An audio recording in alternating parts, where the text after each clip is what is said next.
Hello and welcome to JK Civil Services. My dear friends, as you know, in the previous lecture, I intended to finish this very lecture in the first lecture, but unfortunately because of the shortage of the time, it couldn't happen. So my dear friends, now in this very lecture, we're gonna be discuss about the unpublished sources. And with this very lecture, we'll be completing our first task, that is primary and secondary data.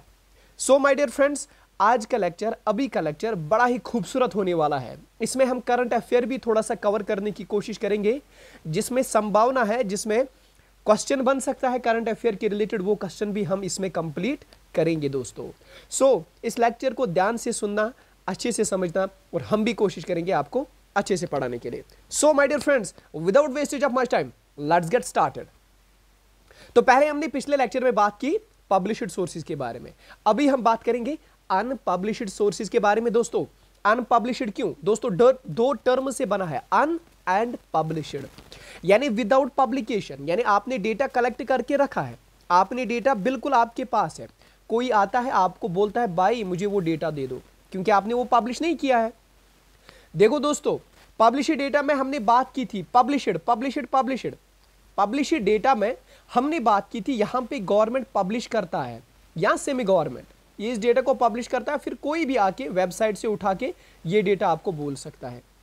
अभी मैं website पे गया था, mospi.gov.in, यानी ministry of statistical and implementation जो यहाँ पे है, उसकी वेबसाइट पे मैं गया, मैंने थोड़ा सा डेटा निकालना था तो मैंने निकाला. सो दैट मीन्स मेरे लिए वो डेटा, यानी अब मैं आपको जो बता रहा हूँ, this is the secondary data. क्यों? क्योंकि वो मैंने मोस्पी से लिया है, मोस्पी वेबसाइट से लिया है, यानी गवर्नमेंट की एक वेबसाइट से लिया है जहां पे उन्होंने अपना डेटा पब्लिश किया था दोस्तों. ठीक है ना मेरे दोस्त? ओके. लेकिन अभी हम बात करेंगे अनपब्लिश्ड सोर्सेज के बारे में. यानी गवर्नमेंट यहां पे पब्लिश नहीं करेगी, या वो इंसान जिसने कलेक्ट किया है अपने लिए ये प्राइमरी डेटा है उसको, लेकिन जब कोई और उसको मांगेगा तो ये बन जाएगा सेकेंडरी डेटा. अब हम उसी को कहेंगे अनपब्लिश्ड सोर्सेज. दोस्तों अनपब्लिश्ड सोर्सेज आपका पटवारी होता है. दोस्तों अनपब्लिश्ड सोर्सेज आपकी आंगनवाड़ी वर्कर होती है. पटवारी के पास आप जाते हो, आप उसको बोलते हैं अच्छा भाई बता मुझे मेरी कितनी जमीन है, अच्छा भाई मेरे हमसाये की कितनी जमीन है, अच्छा मेरे कजन की कितनी जमीन है. सो पटवारी ने उसको तो पब्लिश नहीं किया है, बल्कि पटवारी ने कलेक्ट किया है प्राइमरी डेटा उसके लिए, लेकिन जब आप ये यूज करते हैं आपके लिए सेकेंडरी डेटा बनाता है. आप फिर अपने कजन को बोलते हो, अपने चाचा जान को बोलते हो, अपने हमसायों को बोलते हो, अरे भाई मेरे तो 5 कुनाल जमीन है, मुझे 4 ही क्यों है, बस मुझे चाहे 1 कुनाल वापस, और हो जाती है लड़ाइयां शुरू. So because of the secondary data ये सारा कुछ बवाल इसी से उठता है दोस्तों.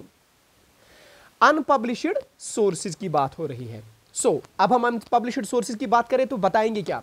बताएंगे कि the data collected by the government organisation, यानी इस डेटा को गवर्नमेंट ऑर्गेनाइजेशन, जैसे कि आपका पटवारी, जैसे कि आपकी आंगनवाड़ी वर्कर, ठीक है, एंड अदर्स, या कोई इंसान भी कर सकता है, प्राइवेटली कोई भी कर सकता है, जैसे मैंने किया है. अपने गांव में मैं गया हूं, मैंने हॉर्टिकल्चर का रिकॉर्ड वहां पे किया कि किसके पास कितनी कनाल्स ऑफ लैंड है अंडर एप्पल ऑर्चर्ड, यानी जिन पे एप्पल के बाग लगे हैं दोस्तों, वो डेटा मैंने खुद कलेक्ट किया है.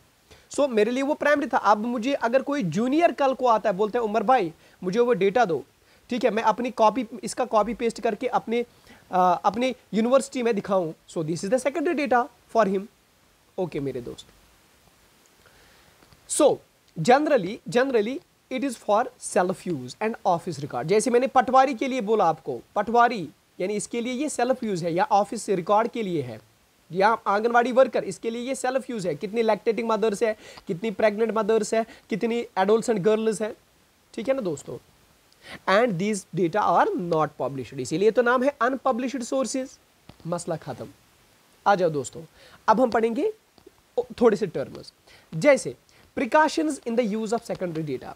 दोस्तों मैंने आपको अभी बताया, मैं वेबसाइट पे गया, mospi.gov.in के वेबसाइट पे मैं गया, मैंने क्या देखा वहां पे, लेकिन चोरी करने का भी कुछ तरीका होना चाहिए. मैं किसी का डेटा यूज करता हूं, किसी बेचारे ने अपने लिए, वो प्राइमरी डेटा है उसके लिए, लेकिन मैं जब उसका डेटा यूज करता हूं तो मुझे थोड़ा एहतियात बरतना पड़ेगा, मुझे थोड़े प्रिकॉशंस लेने पड़ेंगे, क्योंकि चोरी करने वाले की अक्ल कभी ना कभी यहां पे फंस जाती है, फिक्स होती है दोस्तों. So in short what I mean to say is, जब आप सेकेंडरी डेटा यूज करते हो तो आपको सावधान रहना पड़ता है, सतर्क रहना पड़ता है दोस्तों। इसलिए आपको पहले चेक करना होता है क्या मैं जो डेटा यूज करता हूं क्या ये रिलायबल है, यानी किसी एथेंटिक सोर्स से है, यानी किसी ऐसे इंसान से ये डेटा मैं ला रहा हूं जिसको मैं भरोसा कर सकता हूं। सो इसीलिए ये डेटा पहले देखना पड़ता है कि ये रिलायबल है कि नहीं।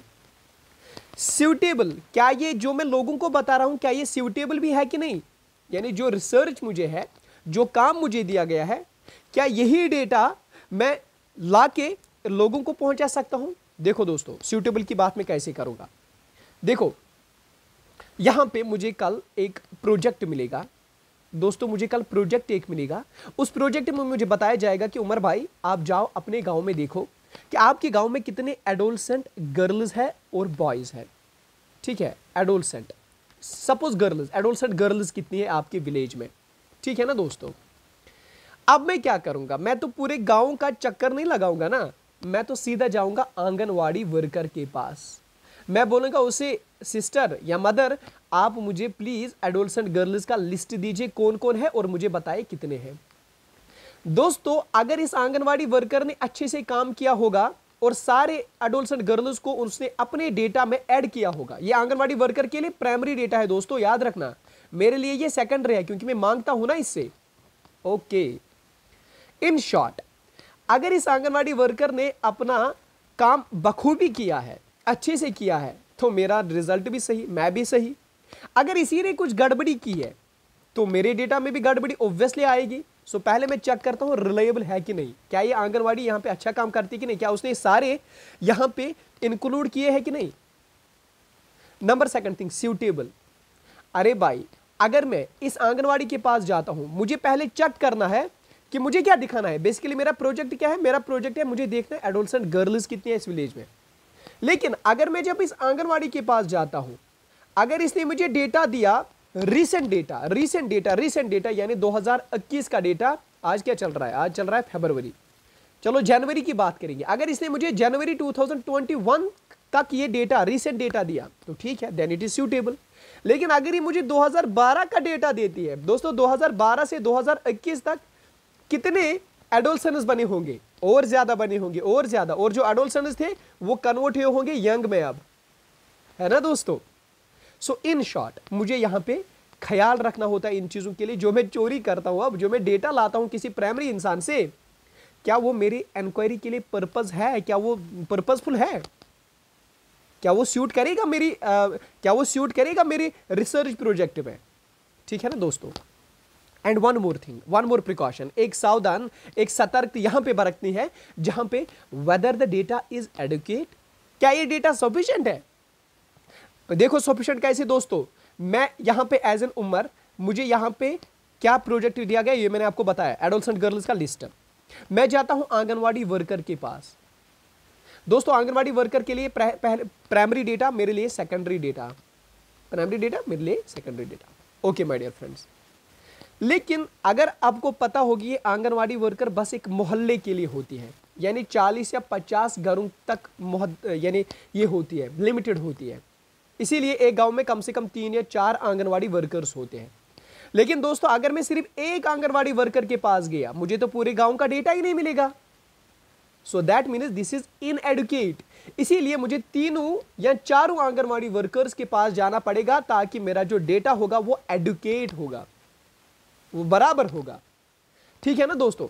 इसी का एहतियात हमें बरतना होता है, यानी इन सारी चीजों का एहतियात, यानी अगर आप ये सेकेंडरी डेटा यूज करते हो आपको देखना है क्या ये रिलायबल है, क्या ये सूटेबल है, क्या ये एडुकेट है, क्या ये बराबर है जो आपको प्रोजेक्ट मिला है, जो आपको काम मिला है, क्या ये बराबर है इंफॉर्मेशन कि नहीं, that is the adequate. So in short user of the secondary data must check whether the data is reliable, whether it is suitable, whether it is adequate, ठीक है ना दोस्तों।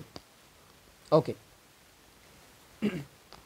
और इसी में मैंने आपको बताया कि अब कैसे पता चलेगा कि ये रिलायबल है, सूटेबल है, ये एडुकेट है। ये हमें पता चलेगा अगर इस डेटा को किसी एबल इंसान ने, किसी एक्सपीरियंस्ड इंसान ने या किसी इम्पार्शियल इन्वेस्टिगेटर ने कलेक्ट किया है, तब जाके हम कहेंगे कि ये डेटा रिलायबल हो सकता है, सूटेबल है, एडुकेट। जैसे हम आंख बंद करके गवर्नमेंट पे भरोसा करते हैं, मैं अभी किसी और साइट पे नहीं गया, मैंने सिर्फ MOSPI की साइट ओपन की क्योंकि मुझे पता है this is the official site of government of India. अगर मुझे स्टैटिस्टिकल डेटा लेना है तो मुझे इसी ऑफिशियल साइट पे जाना है। सो मैंने आंख बंद करके यहां से इंफॉर्मेशन निकाली क्योंकि मुझे पता है this is the able experienced and impartial investigator. यहां आप कोई चीज NCERT से कोट करते हो क्योंकि आप इतने कॉन्फिडेंट होते हो, आपको पता है NCERT कभी झूठ नहीं लिखी, हम भरोसा करते हैं इस बात पे, ठीक है ना दोस्तों।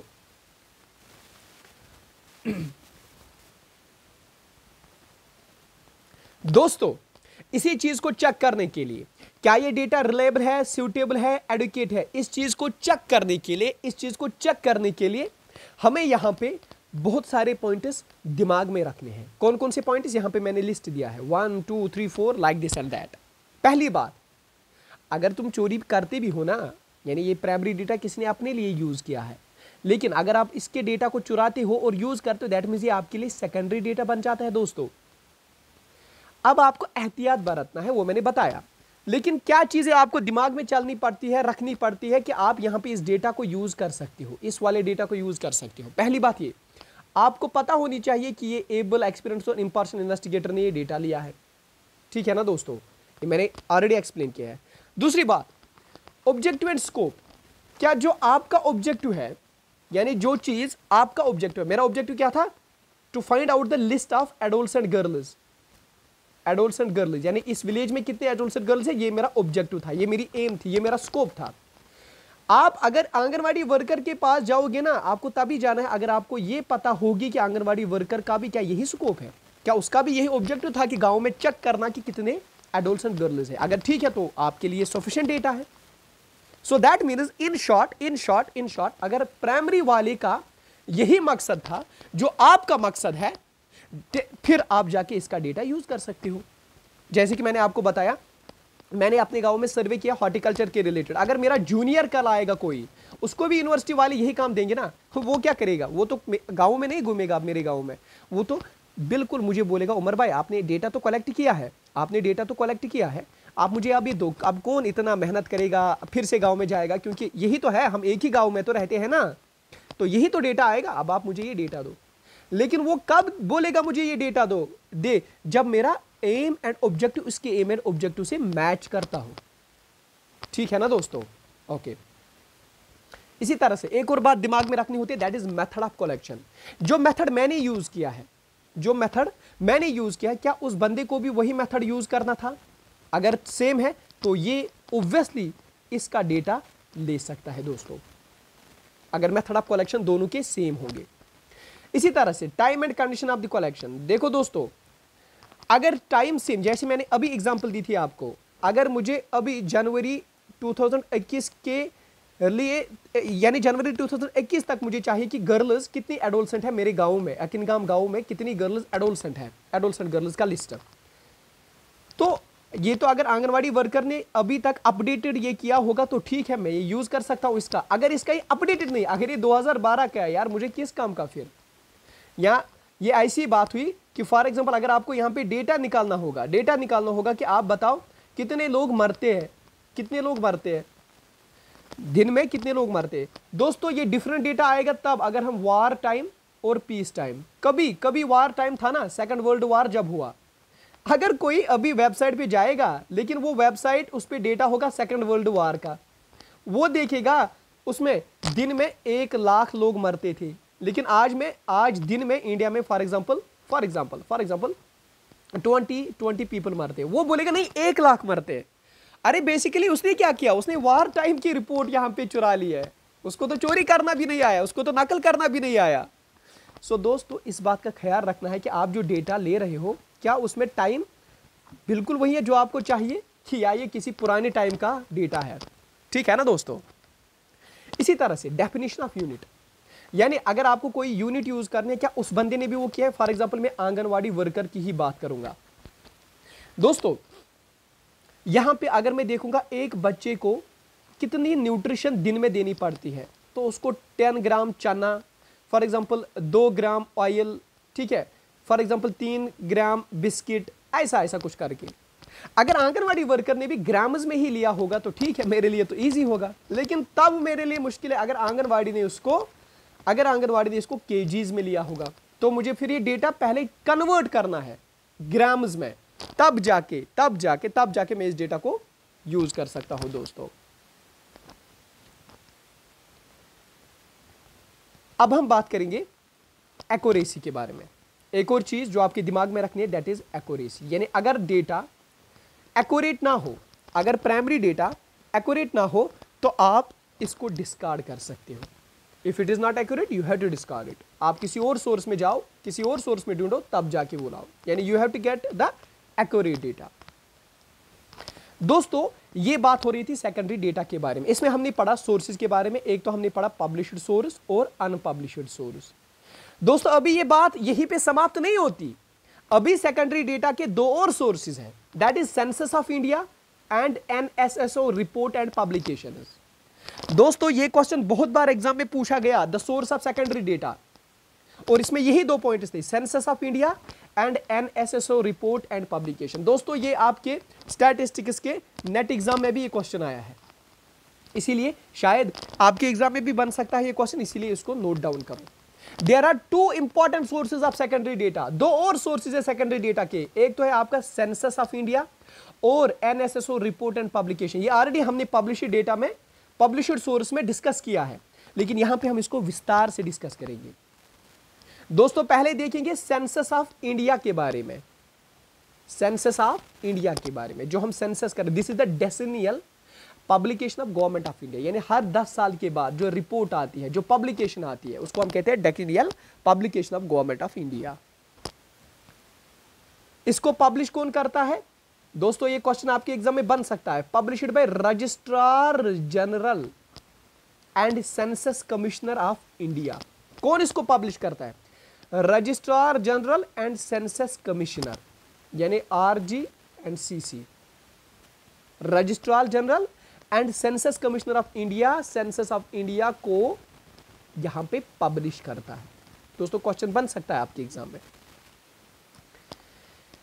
बेसिकली सेंसस ऑफ इंडिया क्या है? सेंसस ऑफ इंडिया एक comprehensive source of secondary data है। ये हमारे लिए सेकेंडरी डेटा है दोस्तों, जिसमें हम पॉपुलेशन साइज के बारे में जान सकेंगे, जिसमें हम डेमोग्राफिक चेंज के बारे में जानते हैं। डेमोग्राफिक चेंज का मतलब होता है कितने इमिग्रेट हुए, यानी कौन हमारी कंट्रीज में आए, या कितने इमाइग्रेट हुए, कौन चले गए हमारी कंट्री से। सो this is the demographic change. ये हमें पता चलता है because of the census of India. एक तो पता चलती है पॉपुलेशन साइज क्या है, कितनी पॉपुलेशन है हमारी कंट्री की, या कंट्री की, या कितने स्टेट यहां पे है, उन अलग अलग स्टेट्स की अलग अलग पॉपुलेशन, या यूटीज है उनकी भी पॉपुलेशन। यानी एक तो पूरे इंडिया की, दूसरी स्टेट्स की, यूटीज की, एटस्ट्रा एटस्ट्रा। इसमें हम क्या देखते हैं? सेंसस ऑफ इंडिया में हम क्या देखते हैं? इसमें जो पैरामीटर्स होते हैं वो होते हैं size, growth rate, distribution of population in India. यानी पहले हम देखते हैं इंडिया में कितना साइज है पॉपुलेशन का, क्या ये इंक्रीज होता है, या ऐसे दिखाते हैं, क्या ये इंक्रीज होता है ये पॉपुलेशन, या ये डिक्रीज होता है, या ये कांस्टेंट रहता है। सो साइज, ग्रोथ रेट भी ये इंक्रीज होता है, डिक्रीज होता है। ये डिस्ट्रीब्यूशन कहां पे ज्यादा है, कहां पे ज्यादा है दोस्तों? डिस्ट्रीब्यूशन। अच्छा हम पढ़ते हैं यहां पे, आपके जियोग्राफी का एक पॉइंट यहां पे सॉल्व करेंगे, जो आपका पॉलिटिकल एंड फिजिकल डिवीजन है ना, उसका भी यहां पे एक पॉइंट समझाएंगे आपको। आपके प्लेन्स में, इंडो गिगेंटिक प्लेन्स में, उनको हम कहते हैं IG प्लेन्स, इंडो गिगेंटिक प्लेन्स। दोस्तों ये प्लेन्स है जो आपके पंजाब से है, बाकी इलाके से, उनको हम कहते हैं इंडो गिगेंटिक प्लेन्स। तो वहां पे इंडिया की सबसे ज्यादा पॉपुलेशन होती है, क्योंकि ये फर्टाइल इलाका है, क्योंकि यहां पे एलुवियल डिपोजिशन हुई है ज्यादा, ये ज्यादा फर्टाइल इलाका है। दोस्तों इसमें नहीं जाएंगे, अब टाइम खत्म हो जाएगा इसी बात पे, छोड़ो इस बात को। बस इतना याद रखो, इंडिया के गिगेंटिक, इंडो गिगेंटिक इलाके में, इंडिया के एलुवियल इलाके में सबसे ज्यादा पॉपुलेशन होती है, और इस बार भी है, और सबसे ज्यादा डेंस्ड एरिया वही है। तो इन शॉर्ट यहां पे हम देखते हैं किसमें? सेंसस ऑफ इंडिया में हमें पता चलता है साइज कितना है इंडिया का, ग्रोथ रेट क्या है, और डिस्ट्रीब्यूशन कौन से इलाकों में ज्यादा लोग बैठे हैं। देखो इलाके में, यहां पे राजस्थान में कम होंगे, या यहां पे हिल्स पे कम होंगे, सेंट्रल में लोग ज्यादा होंगे। इसी तरह से एक और चीज हमें पता चलती है, दैट इज पॉपुलेशन प्रोजेक्शंस। यानी पॉपुलेशन प्रोजेक्शन बढ़ रहा है, किसकी ओर बढ़ रहा है, कहां की ओर बढ़ रहा है, ठीक है ना दोस्तों? ओल्डर ज्यादा है कि यंगर ज्यादा है, चाइल्ड ज्यादा है कि ओल्डर ज्यादा है, ठीक है ना? जैसे कि हमको पता है डिक्लाइनिंग कहां पे है, आपके जापान में डिक्लाइनिंग है, जहां पे बूढ़े ज्यादा है बच्चे कम है, ठीक है ना दोस्तों, डिक्लाइनिंग। खैर ये आप अक्सर ने आपको डेमोग्राफी में पढ़ाया होगा, मुझे इसमें ज्यादा जाने की जरूरत नहीं है। इसी तरह से डेंसिटी ऑफ पॉपुलेशन, यानी population density, that means population per unit area, इस एरिया में कितनी पॉपुलेशन है उसको हम कहेंगे पॉपुलेशन डेंसिटी दोस्तों। इसी तरह से सेक्स रेशियो भी इसे हमें डिटरमाइन होता है, सेक्स कंपोजिशन, यानी number of females divided by number of males into 1000, उसको हम कहते हैं सेक्स कंपोजिशन और सेक्स रेशियो। इसी तरह से स्टेट ऑफ लिटरेसी, कौन कितने, यानी इस स्टेट में कितने अनपढ़ है और कितने पढ़मीन है, यानी केरला में 98% लोग लिटरेट है, एजुकेटेड है, और आपके बिहार में सबसे कम। दोस्तों आप जो अकाउंट असिस्टेंट एग्जाम देने वाले हैं या कोई और एग्जाम देने वाले हैं, इसमें ये पढ़ लेना कि किसमें एजुकेशन ज्यादा है और किसमें कम। केरला में सबसे ज्यादा है, और आपके जो आपके यूटीज है, यूटीज में शायद पौंडीचेरी में सबसे ज्यादा है। दोस्तों ये चेक कर लेना, ये चेक कर लेना, ये चेक कर लेना, लेकिन केरला ठीक है, और सबसे कम आपके बिहार में है दोस्तों, बिहार में है। ओके, सो ये सारी चीजें, ये सारे पैरामीटर्स हमें स्टैटिस्टिकल इन्फो, इन पैरामीटर्स के बारे में हमें पता चलता है सेंसस ऑफ इंडिया से, जो हम सेंसस ऑफ इंडिया पढ़ते हैं। So census of India is a secondary data, census of India is a secondary data, census of India is a secondary data. याद करा रहा हूं आपको दोस्तों, कल को एग्जाम नहीं बोलना secondary data census of India नहीं है। ओके, सो यहां पे मैंने अभी भी बोला पूरी इंडिया का size, population grow, density, sex ratio, या स्टेट्स और यूटीज का भी अलग अलग दिया होता है। सो इन शॉर्ट अगर हमें डेफिनेशन पढ़ना होगा, अगर हमें नेट एग्जाम देना होगा या कोई डिस्क्रिप्टिव एग्जाम देना होगा, उसके लिए comprehensive inquiry on population size and related parameters of change covering each and every household of the country, यानी हर किसी हाउस होल्ड को यहां पे इंक्लूड किया जाता है, एक बिल्कुल वाइड स्प्रेड कंप्रहेंसिव इंक्वायरी किया जाता है। घर घर तक लोगों को पूछना पड़ता है, अच्छा भाई बता कितनी फैमिली, अच्छा एजुकेटेड कौन है, होती है ना जब सेंसस होती है, हमारे घरों में भी लोग आए हैं सेंसस करने। अब एक और है सैंपल नहीं, सोर्स। अब एक और है सोर्स सेकेंडरी डेटा का, that is reports and publications of NSSO, national sample survey office, NSSO। दोस्तों लेक्चर जब मैंने स्टार्ट किया था तो मैंने आपको बताया था कि आज हम करंट अफेयर के बारे में भी पढ़ेंगे। सो दोस्तों वो करंट अफेयर क्या है, चलो आ जाओ यहां पे हम आपको पढ़ाते हैं। 23 मई को 2021 को 23 मई को गवर्नमेंट ऑफ इंडिया अनाउंस करती है कि national sample survey office plus central statistical office, इन दोनों को मर्ज करके, पहले तो ये अलग थे, NSSO अलग था और CSO अलग था। बताएंगे अभी NSSO क्या फर्क था, CSO मुझे पता है आप कंफ्यूज होंगे इसका क्या फर्क था, इसमें डिफरेंस क्या थी दोनों में, बताएंगे दोस्त। लेकिन फिलहाल ये समझो, national statistical survey of India plus central statistical office, national statistical survey office और सेंट्रल स्टैटिस्टिक्स ऑफिस।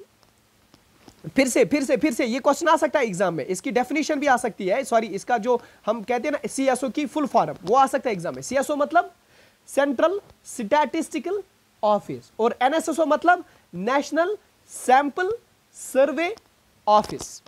इन दोनों को 23 मई को मिलाया गया और एक बनाई गई, एक ही बॉडी बनाई गई जिसका नाम था National Statistical Office. NSSO plus CSO is equal to NSO, National Statistical Office. ये 23 मई को जन्म हुआ इसका। दोस्तों यहां पे बताया गया ये जो NSO है, इसको हेड कौन करेगा, इसको हेड करेगा the secretary of the ministry of statistics and programme implementation, यानी the secretary of MOSPI। What is MOSPI? MOSPI is ministry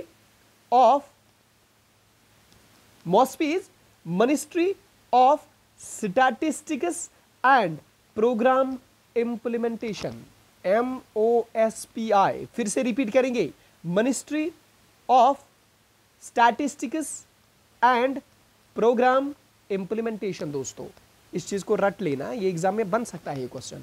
so इसको अब हेड कौन करेंगे? The secretary of MoSPI. अब ये मॉस्पी क्या है? ये मिनिस्टर होता है ना दोस्त, हर किसी का मिनिस्टर होता है, इसी तरह इसका भी स्टैटिस्टिक्स का भी मिनिस्टर है मॉस्पी, जैसे कि फाइनेंस मिनिस्टर, इसी तरह इसका भी मिनिस्टर, और उसको हेड करेगा अब secretary headed by the secretary of the MoSPI. इस मॉस्पी के सेक्रेटरी इसको हेड करेंगे, एनएसओ को हेड करेंगे।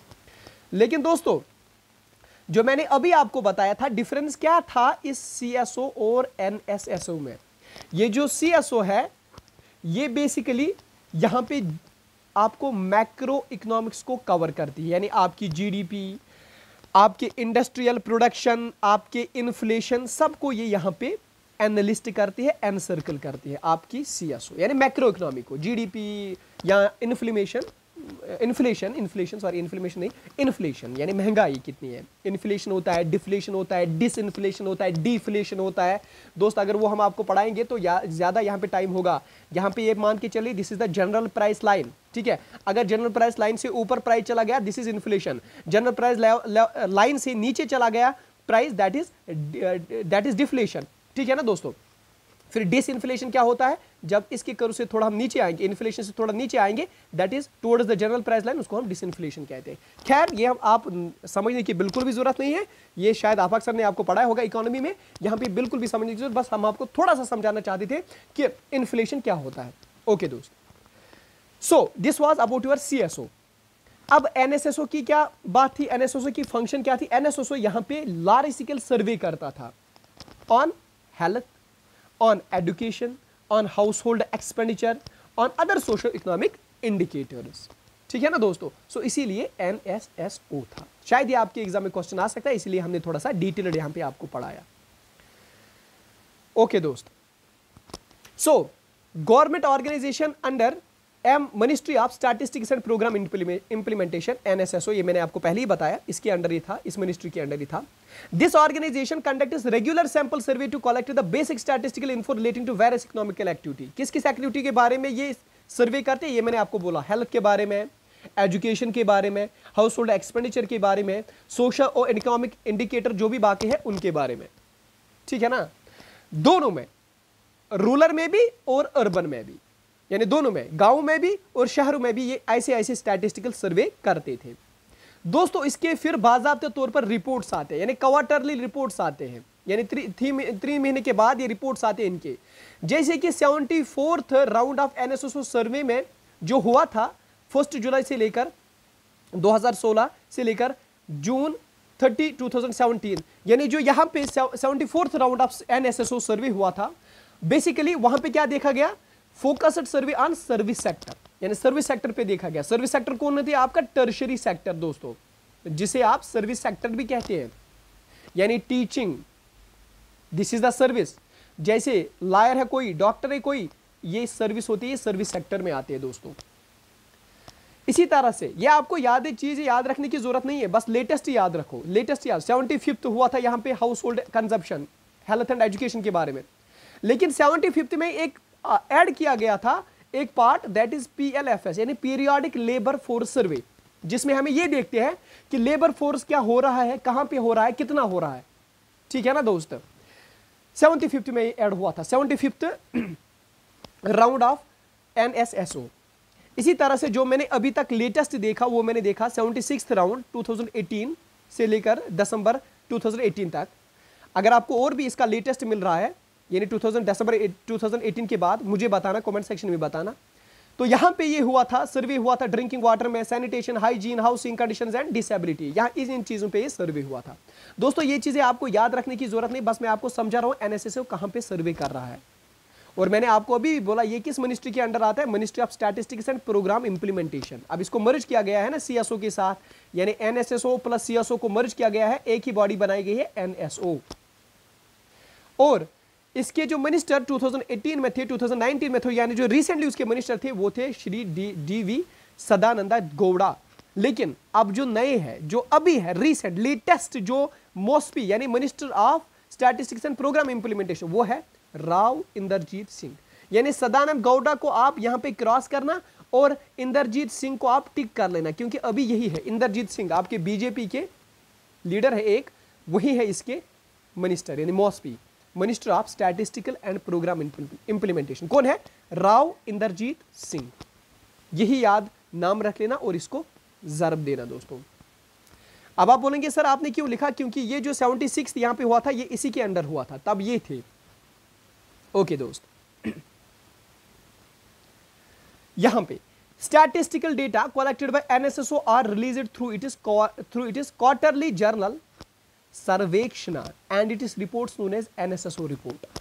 यानी अब ये पब्लिश करते हैं ना अपने डेटा को, एनएसएसओ जो रिपोर्ट हर क्वार्टर के बाद निकलते हैं। तो जो जनरल को से ये निकलती है, जो बुक इसकी है उसका नाम है सर्वेक्षण। हम कभी बाजार में जाएंगे तो उसको बोलना सर्वेक्षण 1-2, और उस सर्वेक्षण में आप क्या पाओगे, इसी एनएसएसओ का रिपोर्ट जिसको आप नाम देंगे एनएसएसओ रिपोर्ट। ठीक है ना दोस्तों, यानी एक क्वार्टरली एक जर्नल निकलता है जिसका नाम है सर्वेक्षण। कभी कभी आपका एग्जामिनर बाउक होता है तो ये वाले क्वेश्चन पूछ लेता है दोस्तों। पहले टाइम देखते हैं, अभी फिर से यहां पे टाइम चला गया। थोड़ा सा हम कोशिश करेंगे जल्दी जल्दी से इस चीज को खत्म करना। मुझे लगता है जो मैंने यहाँ पे क्वेश्चन लाए थे एमसीक्यू सीरीज वो शायद आज कंप्लीट नहीं हो जाएंगे दोस्तों, फिर से पेंडिंग रहेगा कल के लेक्चर में। खैर कोशिश करेंगे यहाँ पे।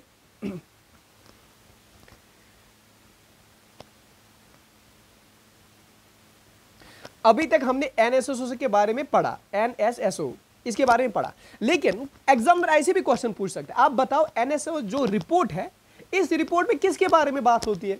इस रिपोर्ट में यानी ये जो स्टैटिस्टिकल इंफॉर्मेशन है, इसमें आप किसके बारे में स्टैटिस्टिकल इंफॉर्मेशन लेते हो? किस चीज के बारे में आप स्टैटिस्टिकल इंफॉर्मेशन लेते हो? तो इसीलिए मैंने यहां पे मैं लिखने पे मजबूर हुआ land and live stock holding, housing conditions and migrations with special emphasis on slum developers, employment and unemployment status in India, consumer expenditure in India, sources of house hold income in India. मुझे लगता है ये term सबको understanding है, इसलिए क्योंकि time यहाँ पे निकल गया इसलिए यहाँ पे बताना बिल्कुल भी जरूरत नहीं है। ये चीजें हम इसमें पढ़ते हैं दोस्तों। अब यहाँ पे बात आती है जो अभी हमने पढ़ा सेंसस ऑफ इंडिया और एनएसएसओ। दोस्तों इसमें भी थोड़ी सी डिफरेंस है। जो एनएसएसओ है इसमें simple sample study of population होता है। सैंपल स्टडी मैंने समझा है सैंपल क्या होता है। अगर ये पॉपुलेशन है 1 लाख लोगों की, लेकिन इसमें से अगर हम 100 लोगों की बात करेंगे, उनको इनसे रिपोर्ट लेंगे, उसको मैं कहूंगा sample. So NSSO is just the sample study.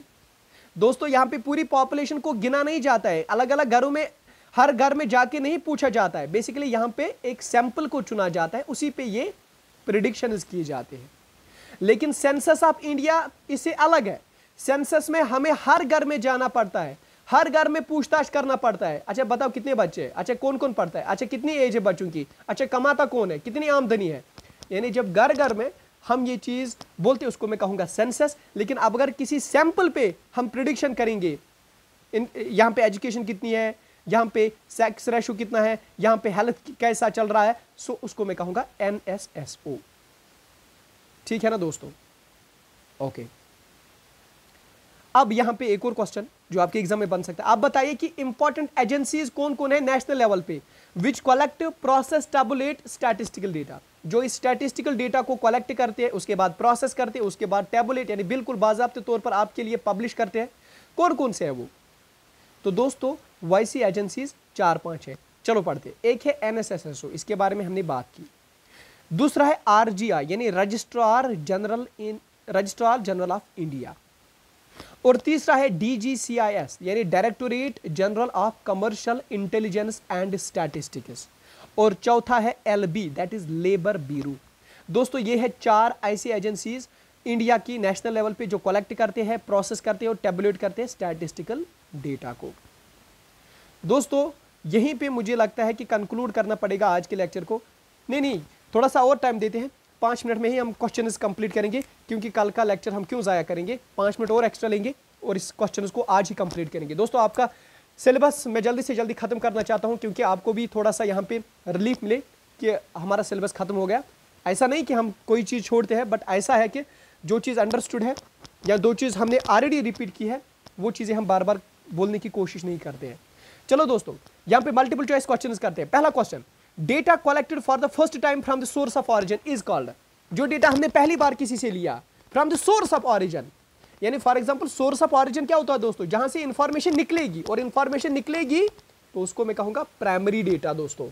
Source of origin है ना, तो उसको मैं कहूंगा प्राइमरी डेटा। टर्म है सोर्स ऑफ ऑरिजिन, यानी जहां से आप इंफॉर्मेशन, और भी लिखा है क्वेश्चन में फर्स्ट टाइम, यानी फर्स्ट हैंड या फर्स्ट टाइम, वो तो पता ही है, वो तो मैंने हर बार आपको बताया, जब कोई टर्म आएगी फर्स्ट हैंड या फर्स्ट टाइम या first hand experiential, that is called as primary data. So the answer is primary data. इसी तरह से what kind of data are contained in the census of population and national income estimates for the government। दोस्तों यहां पे ये बता रहा है कि कौन सा डेटा होता है पॉपुलेशन सेंसस जो हम करते हैं, या नेशनल इनकम एस्टिमेट जो हम बताते हैं, यानी यही तो है ना, अभी जो हम क्वेश्चन पढ़ते थे census and national income, that means NSSO, तो ये कौन सा डेटा हुआ, this is your secondary data, अभी तो पढ़ा। इसी तरह which of the following is a method of secondary data collection, कौन सा मेथड है इनमें जो सेकेंडरी डेटा मेथड है, direct personal, direct oral, collection of information to question, ये तो हमने प्राइमरी में पढ़े थे। So the answer is none. Question 4, which of the following is A merit of good questionnaire, good questionnaire का merit कौन सा है, डिफिकल्टी, क्या ये डिफिकल्ट होता है तो हम उसको गुड क्वेश्चनियर कहेंगे, नहीं। Not in proper order, good question proper order में नहीं होता है, नहीं वो तो होता है, सो ये भी गलत। इनवैलिड क्वेश्चन, क्या इसमें इनवैलिड क्वेश्चन, अरे नहीं, गुड क्वेश्चन में वैलिड क्वेश्चन होते हैं, सो फिर क्या बचता है, लेस नंबर ऑफ क्वेश्चन, ये तो बिल्कुल सच है। एक गुड क्वेश्चन हम तभी उसको बताएंगे जब इसमें कम नंबर ऑफ क्वेश्चन होंगे, यानी good less number of question होंगे। So the answer is B. इसी तरह से question 5, which of the following methods is used when an investigator collects the required information with the informant, कौन सा method use होता है जब इन्वेस्टिगेटर खुद कलेक्ट करता है इंफॉर्मेशन इन्फॉर्मेंट से, क्या कहते हैं उसे, direct personal, indirect oral, mailing या इन्यूमरेटर। दोस्तों उसका नाम है डायरेक्ट पर्सनल, ये तो आपको पता होगी, और मुझे पता है कि जिन्होंने लेक्चर मेरे देखे होंगे वो तो जवाब दे ही पा रहे होंगे दोस्तों। डायरेक्ट पर्सनल इन्वेस्टिगेशन, डायरेक्ट है ना, यानी इन्वेस्टिगेटर खुद जाता है, डायरेक्टली जाता है इंफॉर्मेशन कलेक्ट करना इन्फॉर्मेंट से, सो this is direct personal investigation. इसी तरह से question number 6, in order to know the liking and disliking of listeners of the programs broadcast by the Himachal Akashwani, the latter is keen to collect data, which method of collecting data will be suitable for it। यानी अगर एक radio का जो एक programme है हिमाचल आकाशवाणी, उनका कोई programme चलता है, वो लोगों को बताएंगे, बोलेंगे बताओ आप कौन सा प्रोग्राम लाइक करते हैं, म्यूजिक सुनना लाइक करते हैं, न्यूज़ सुनना लाइक करते हैं, या कोई फनी या कोई प्रैंक सुनना लाइक, क्या लाइक करते हैं आप। यानी अगर ये हिमाचल आकाशवाणी लोगों के पास जाएगी और उनको पूछेगी आपको इसको कौन सा मेथड यूज़ करना पड़ेगा कि इसको लोगों से इन्फॉर्मेशन मिलेगी कि वो क्या चाहते हैं, वो क्या चाहते हैं, वो क्या सुने, वो बोहिमिया के सॉन्ग्स ने, वो मोहम्मद रफ़ी के सॉन्ग्स ने, वो यहाँ पे कुमार सानू के सॉन्ग्स ने, क्या सुने, तो ये कैसे इन्फॉर्मेशन, इसके लिए बेस्ट क्या है दोस्तों आप ही बताओ। डायरेक्ट पर्सन, क्या एक एक घर में जाके उनको बोलेगी, अरे ये तो इम्पॉसिबल है, कहाँ जा पाएगी, ये रेडियो वाले एक एक घर में कहाँ जा पाएंगे, लोगों को बोलेंगे, जाएंगे भी तो सही लेकिन खर्चा बहुत आएगा, लेबर बहुत लगेगा, टाइम बहुत लगेगा। सो डायरेक्ट तो ऐसा कुछ नहीं। अच्छा मेलिंग, मेलिंग मेथड, क्या मेल करके लोग, अरे भाई वहाँ तो अनपढ़ होंगे लोग, तो ज़्यादा अनपढ़ होंगे गाँव में देहातों में, तो मेल क्या करेंगे, वो तो मेल उनको समझ नहीं आएगा। इसी तरह से इनडायरेक्ट ओरल इन्वेस्टिगेशन, क्या ये उनको इनडायरेक्टली बताएंगे, इनडायरेक्ट ओरल इन्वेस्टिगेशन करेंगे, यानी दोस्तों कोई विटनेस यहाँ पे लाएंगे, उसको बोलेंगे बताओ, अरे विटनेस लाने की क्या बात है, आप तो खुद विटनेस तो झूठ भी बोल सकता है, so this is also wrong. इसी तरह से अब बचता क्या है, इन्यूमरेटर्स मेथड, ये इन्यूमरेटर्स को हायर करेंगे, उनको बोलेंगे भाई जाओ ये क्वेश्चनियर इसके जीरोक्स निकालो, 50-60 लोगों के पास जाओ, वहाँ पता करो जी कौन सा सॉन्ग उनको पसंद है, ठीक है। So this is enumerators method is the right answer. Questionnaires are filled by the, questionnaire कौन फिल करता है, questionnaires are filled by, questionnaire मैंने पहले ही बताया it is the set of questions, इसको कौन फिल करता है, investigator, informant, enumerator, none of these. ये थोड़ा सा कठिन क्वेश्चन है यहाँ पे दोस्तों।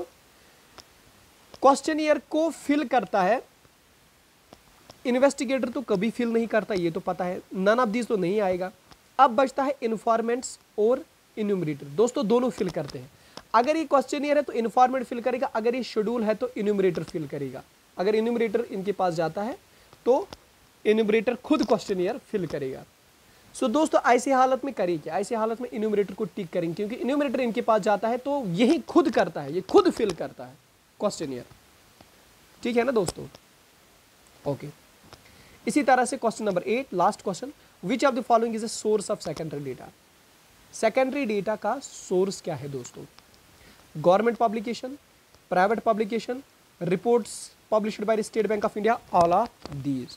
तो दोस्तों यहाँ पे मुझे पता है आप कंफ्यूज हुए होंगे, but the answer of this question is a, that is government publications दोस्तों।